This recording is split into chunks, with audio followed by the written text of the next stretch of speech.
Hey everyone, day 43, and today's the last day of the first leg of the trip. I am going to do an interview in an hour, and then hightail it down to Arlington, Virginia, which is the final destination of the leg going across the country. So that's exciting. I had two interviews yesterday. I interviewed my Uncle George, and then I also interviewed a buddy of mine, Dave, who's a carpenter in Manhattan, and that was pretty cool. I liked that interview. He, at one point, he was talking about how he's in the military and how he joined a unit that was predominantly black, and he was white. And he said they welcomed him in. They were super nice and welcoming. So, but as he was explaining that, a fight broke out behind. I was interviewing him just in a park in downtown Manhattan, and a fight broke out behind us. White dudes against black dudes. So it was, I don't know, it was really disconcerting and kind of, it was hard for us to we had to stop because they were so loud. We couldn't really hear ourselves. So we stopped, and then once it was over, we went back to the interview, but it was hard to get back into the interview, after seeing that fight, especially since he had just made the point that, he was sharing an inspiring story about race relations, and then a very uninspiring story about race relations happened right behind us. But I was thinking about it afterwards, and, me doing this documentary, I'm trying to do something positive, obviously. And he was telling a story that was something positive. And both what I'm trying to do and his story were positive things about bringing people from two sides together. In my case, two ends of the political spectrum, and in his case, two ends of the racial spectrum, I guess you could say. That feels a little weird, two ends of the racial spectrum. But it's not very precise, but it'll do for now. And then here's something negative happens in the background. And originally I'd been thinking of it in terms of, well, that kind of ruined that moment. But now that I'm thinking about it again, it kind of was sort of perfect. In the sense that here I'm trying to do something positive. He's telling a story that's positive. And the negative thing that our positive things are trying to counteract happens in the background. So the need for the two things that he and I were doing or sharing about was just like, just elucidated. Not sure if that's the right word, but it happened right there, like, boom, here's the need. And boom, here's what he and I are doing to try and combat it. And as I'm thinking about it, it's they were white dudes fighting with black dudes.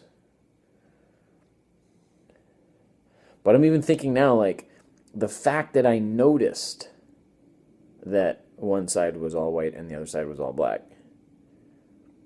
Like, is that even racist, The fact that I noticed that.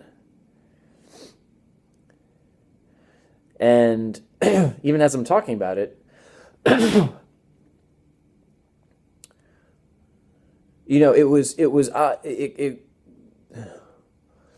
was an issue that the one side was white and the other side was black because of what Dave, the guy I was interviewing, had just been talking about, But even as it was happening, I wasn't really thinking white versus black. I was just thinking like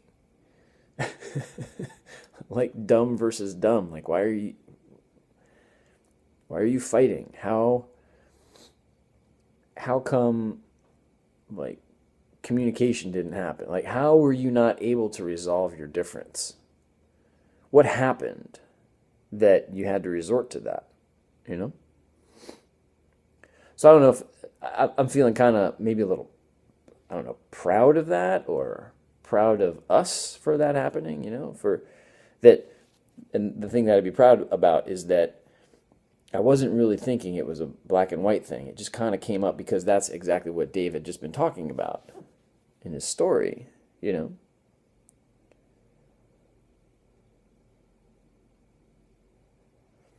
I'm thinking, the Ferguson grand jury verdict came. I don't know if it's verdict. I'm not sure if that's the right word, but that happened last night, and my buddy Fred and I were watching the coverage of it and everything, and it's all over my Facebook wall today too. Um, condemnation of the looting. So it's that's kind of like the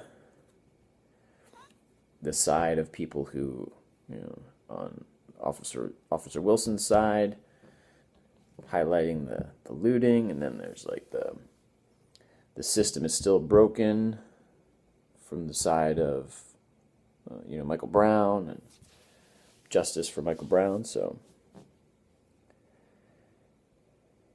but I'm so bored. That's kind of an inflammatory word.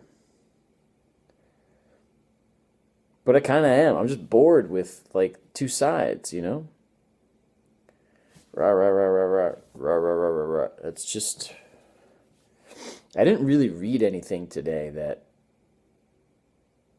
inspired me.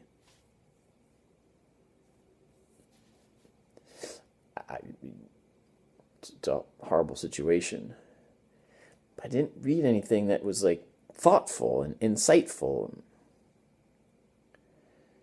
Just kind of was the same old my side versus your side. It just wasn't. I'm wrong. There was one thing that really inspired. Oh, this is so good. Oh, this is so good. Okay, so the one thing that I read about the Ferguson, oh my God, I can't believe I forgot this. So the one thing that I read that was so inspiring, okay, is a story of, like, I didn't catch the whole story. I just saw it really quickly, so I might have my facts wrong, but there were like teenagers, like young black teenagers that were defending the store. They were standing in front of the stores and not letting people loot it. Like they came down to protest peacefully, and they stood in front of the stores to make sure to defend the stores against looters, so that they wouldn't. They're like going down. Okay, so they're going down. They're angry about what the grand jury, the decision of the grand jury. So they've come to protest, but they've also come to make sure to defend these stores. Not defend is such a wrong word.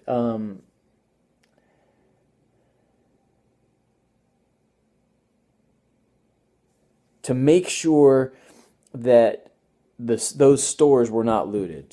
God, I don't know. Is it defend? It's really like vocabulary is really important to me, and so I'm not always successful at using like precise vocabulary, but that's why I'm so harped on. But I try, So defend isn't the right word, but it's like I don't know. It's like to make a statement about. Okay, I'm angry, but there's a right way to express your anger, and setting a store on fire and looting it is not the right way. I don't know. That was really inspiring to me. Those kids that did that. That's what I'm talking about. Like inspiring stuff like that. Because you get entrenched in your side. So if you're on, Michael Brown's side, so again, I'm just going to say Michael Brown's side. It's not an accurate characterization, but then you're like, you hear Fox News talking about looters, and you're like, F you, Fox News. You try to take the you try to ignore the looting, or that's a point against your side. But here these guys are like, they're not ignoring it. They're like, looting is stupid. Like, looting is awful. It does nothing for Michael Brown. Does nothing to help the situation. It's like a point against our side, but we're not going to ignore it. We're going to face it, and we're going to do something inspiring about it. Man, that was really cool. I really like that. That's that sort of spirit is what I hope to be doing with the documentary. So, anyway. All right. Enough. I'll talk to you tomorrow from Virginia. I don't know if I'm going to continue to do the updates while I'm in Virginia. I'll be there for like a month. I won't be traveling around. Well, I will be doing little trips, so I don't know. If you have suggestions about these updates, and if you want them daily, or if you want them every other day, or I don't know. Any feedback at all that you have about how you like what I'm doing, or how I can make it better. All right. I hope you're well. Talk to you tomorrow. Bye.